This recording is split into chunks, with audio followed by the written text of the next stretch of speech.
한국은 현재 요소수 사태로 골머리를 앓고 있습니다. 그런데 어려울 때 돕는 게 친구라던 중국과 일본은 도와주기는커녕 이때다 싶었는지 한국을 조롱하고 있습니다. 먼저 일본의 각종 언론 매체들은 한국의 요소수 부족으로 논란이 일어나자 자국의 화학공업에 대한 자화자찬 기사를 연일 내보내고 있습니다. 일본은 연간 4개사가 91만 톤의 생산 능력을 보유하고 있으며 쇼와전공, 닛산화학, 미쓰이전공, 우베응산 등이 생산하며 전혀 중국에 의존하고 있지 않다며 한국은 왜 일본에 손 벌리지 않는가? 이미 일본은 한국을 화이트리스트에서 배제해 요소수 또한 일본 정부에서 통제하고 있기 때문이라고 조롱하고 있습니다. 동시에 일본 네티즌들의 반응을 살펴보자면 노 재팬, 그러니까 일본에서 수입하지 마. 한국이 잘하는 국산화로 하면 좋잖아. 그런데 바로 할 수 있겠어? 일본의 수출 관리 강화 때처럼 노차이나라든지 경제 침략이다라고 외치든지 다시는 중국에 지지 않는다 라든지 어째서 소리가 없는 거야? 등의 반응을 보이며 한국을 폄하하기 바빠 보입니다. 더불어 중국도 일본 못지않은 반응을 보이고 있는데요. 중국의 수출 규제 조처에 따른 한국의 차량용 요소수 부족 사태에 대해 중국 매체들도 한국 매체를 적극 인용해 보도하는 등 사태 추이에 깊은 관심을 보이고 있습니다. 인터넷 매체 펑파이는 중국의 요소 수출 제한으로 차량용 요소 부족 사태에 처한 한국 정부가 며칠째 대응책 마련에 고심하고 있지만 현재로선 근본적인 해결책을 찾지 못하고 있다며 요소 부족 사태가 번지면서 도소매 등 유통업은 물론 건설, 철강, 자동차 등 제조업 분야까지 영향을 받을 것이란 전망도 나온다고 전했습니다. 이에 중국 누리꾼들의 관심도 커지면서 한때 관련 기사가 포털 사이트 바이두 뉴스 검색 순위 3위에 오르기도 했습니다.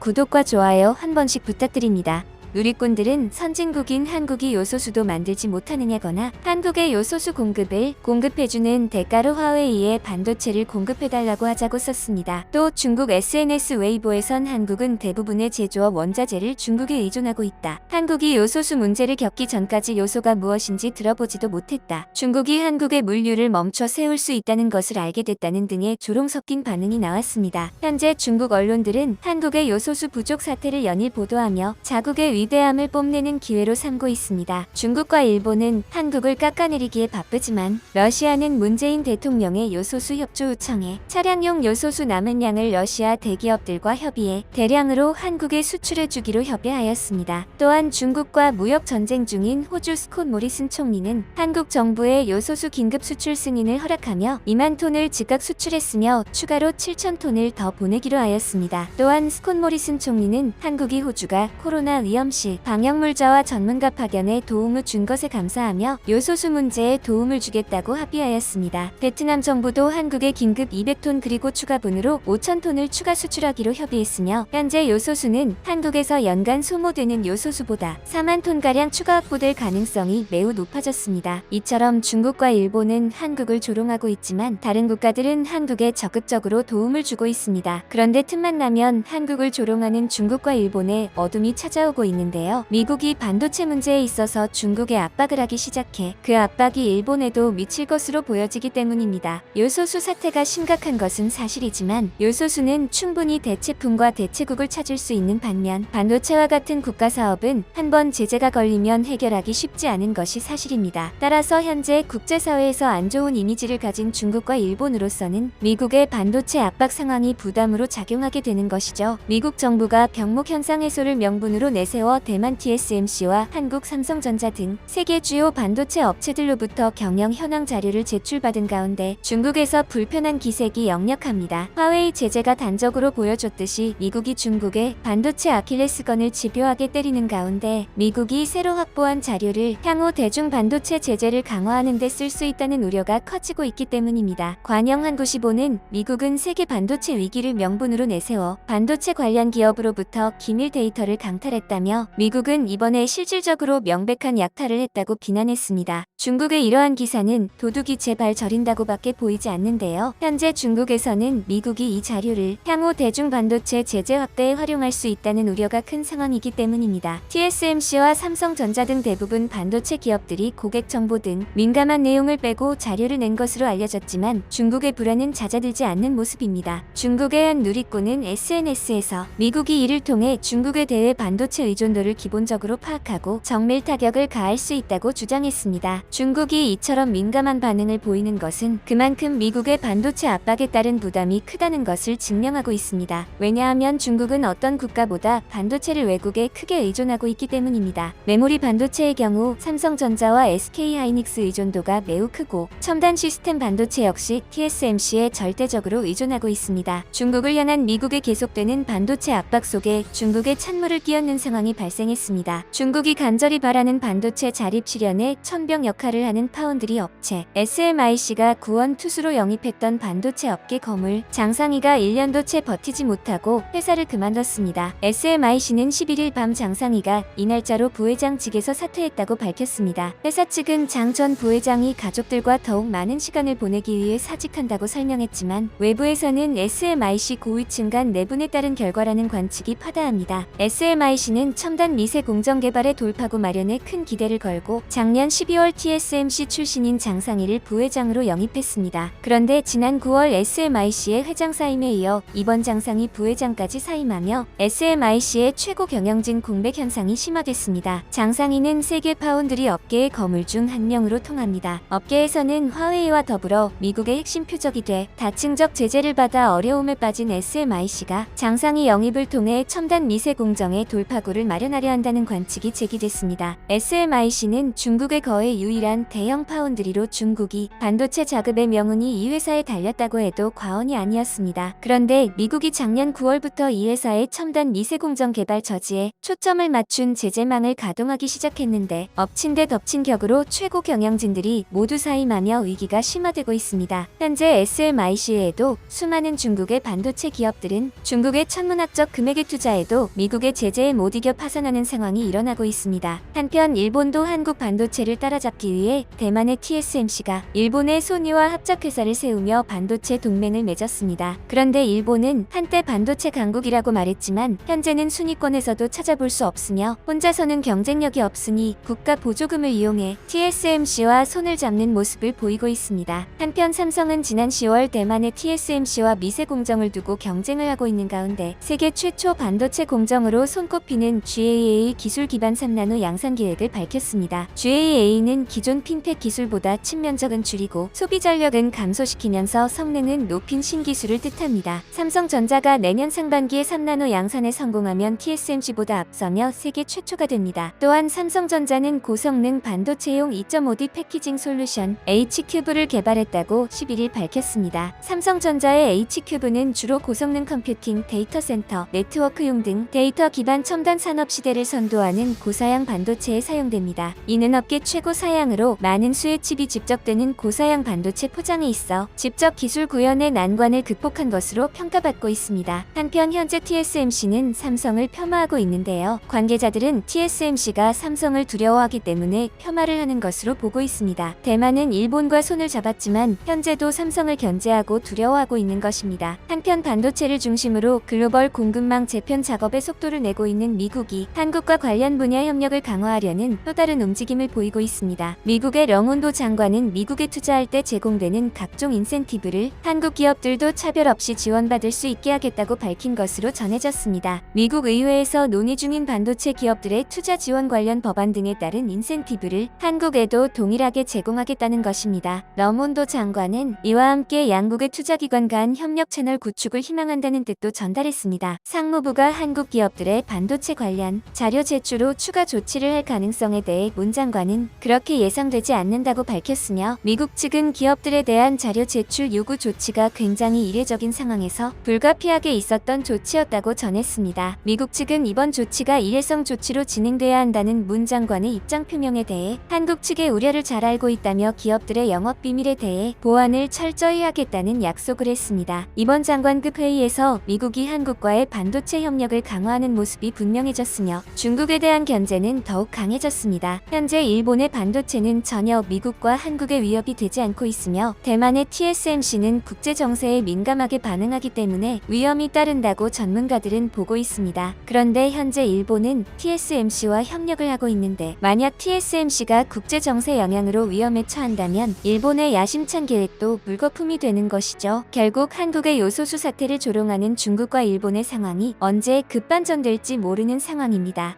혹시 주식하시나요? 30초면 내 주식 실력 확인, 마스크 및 커피 쿠폰 전원 증정합니다. 이상스쿨에서 추후 주식 컨텐츠 기획에 데이터 조사 중이니 참여하시고 오른쪽 버튼을 눌러주세요.